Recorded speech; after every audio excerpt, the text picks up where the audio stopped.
Nick Hume is a businessman in North Carolina with a life that most people would describe as good. He has a warm marriage, 2 sons who are very different from each other, and a family that is close in the complicated and genuine way that real families are close. His older son Brendan plays hockey. He is passionate about it, skilled at it, and has turned it into a professional career. He plays in the NHL. His younger son Lucas is quieter, more emotionally oriented, drawn to art rather than sport. The brothers have the kind of relationship where they trash talk each other regularly and mean none of it. Nick drives Brendan to a game one night and sits in the stands watching his son perform, visibly overjoyed at every point. On the drive home, Brendan tells his father he is considering moving to Canada to push his career further. Nick trusts him completely and agrees without hesitation. They are driving through a high-crime neighborhood when 2 cars begin swerving around them at speed. The encounter is unsettling enough on its own. Then their car runs low on fuel, and they pull into a petrol station to stop. Brendan goes into the attached store to get a drink. Nick stays at the car and calls his wife to tell her about Brendan's Canada plans.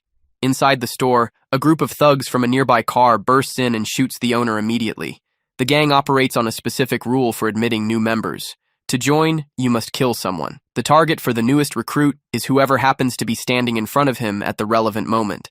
Tonight, that person is Brendan. The recruit is visibly terrified and hesitant. The gang leader orders it. The recruit draws a machete and slices Brendan's throat. Nick witnesses this from outside through the window. He rushes in and manages to knock the attacker down and pull off his mask before the rest of the gang escapes. The attacker gets to his feet and runs, only to be struck by a passing car. Nick does not wait to process any of this. He grabs Brendan and drives to the hospital. The family converges there. Brendan does not make it. At the police lineup the next day, Nick identifies the attacker, a 23-year-old named Joe. The funeral takes place on a gray and wet day. The grief in the house does not lift. Brendan's old footage plays on screens around the family. Lucas breaks down every time something reminds him of his brother. Helen asks Nick to make sure the killer ends up in prison for life. Nick goes to the police and then to the district attorney. What he hears there is the kind of news that shatters people who still believe the system works in proportion to the crime. The defense has negotiated a light sentence because the evidence for a full trial is insufficient. The petrol station security camera was broken. There is no recording. Nick cannot contain his fury. He learns that Brendan was murdered as the entry requirement for Joe to join a gang, a human life as an audition. The judge calls Nick to the stand during the pre-trial hearing to identify Joe as the killer. Nick looks at the judge and declines. He says it was dark and he could not see the attacker's face clearly. The courtroom is stunned. The judge has no choice but to dismiss the case.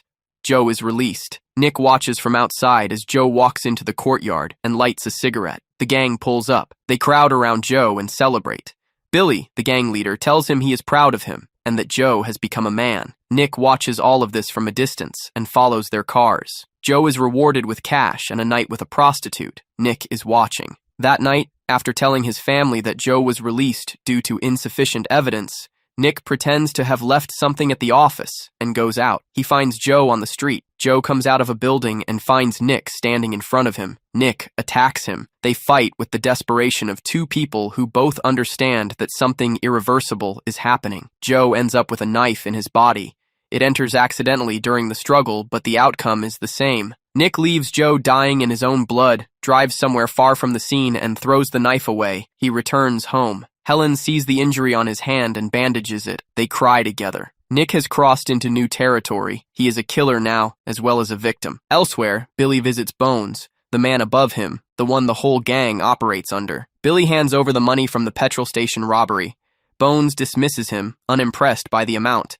Billy goes back to the gang's headquarters, where meth is being cooked and the business of the gang is conducted. One of his men, Body, tells him Joe is dead. Billy is devastated and furious. At Nick's office, Detective Wallace arrives and tells Nick that his son's killer has been found dead. She notices the bandage on his hand and draws her own conclusion quietly. At the gang's bar, the members drink to Joe's memory, and Billy arrives to find them casual and unbothered. He berates them. Joe was his brother. They begin going through the list of rival gangs who might have done this until one of the members mentions his sister saw a man in a suit near the location on the night Joe died. She identifies the man from a newspaper photograph. It is Nick. On the street one day, Nick is going about his life unaware that Body is behind him, and Billy is watching from a distance. Body moves to shoot him. Nick uses his briefcase to disarm Body before the shot can be fired.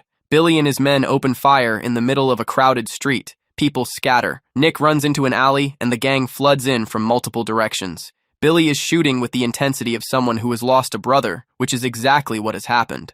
Nick abandons his briefcase and runs into a building. The gang chases. He reaches a multi-story car park and triggers multiple car alarms simultaneously to create confusion. He gets to an upper floor and fights for his life, ending up trapped in a moving car with one of the gang's members. The car crashes through the edge of the car park, and the gang member plunges down. Nick survives. His phone rings. Helen tells him Lucas has disappeared. Nick searches and finds him at the spot where Brendan was killed. Lucas is not relieved to see his father. He is angry. He tells Nick that he has always focused on Brendan, always prioritized Brendan, and never truly seen Lucas or what Lucas was going through. Nick argues, but ultimately gets Lucas home safely. Helen holds her son and asks him never to leave like that again. The following day, Bodie turns up at Nick's office with the briefcase he dropped in the car park. He delivers it with a message. You have the right to know how you're going to die. Security removes him. Nick opens the briefcase and finds a photograph of his family inside. The meaning is clear. The gang is not going after Nick.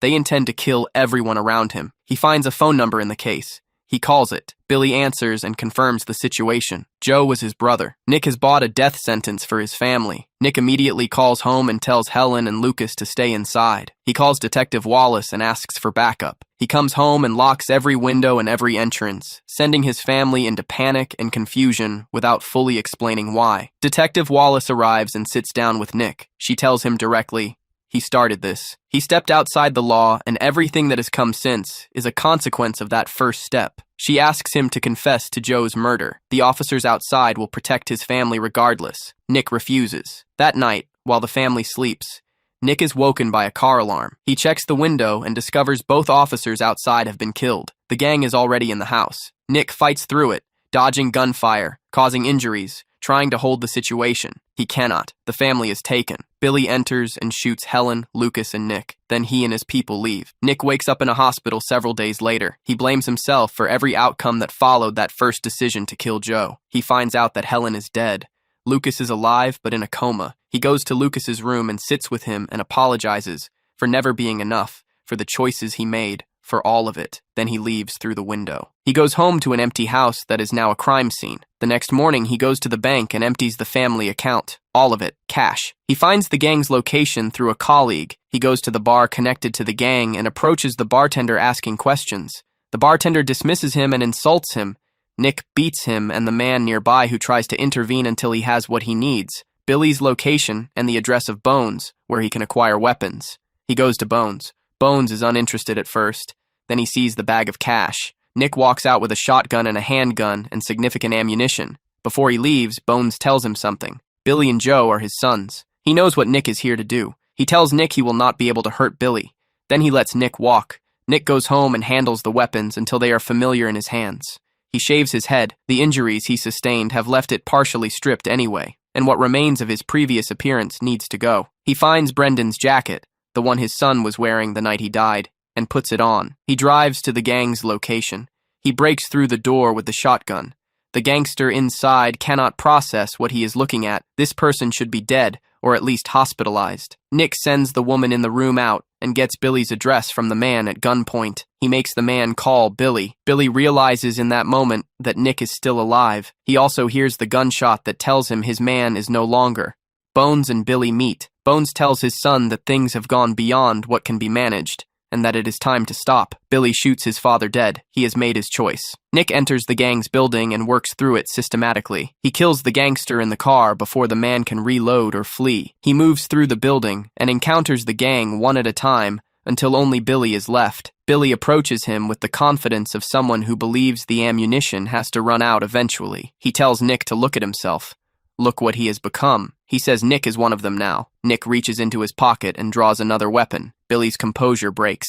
Nick kills him. He goes home, sits down, and begins watching the family videos from when Brendan and Lucas were young. He waits for the police to come. Detective Wallace arrives. She tells him two things. Lucas has begun to show movement. He is coming back.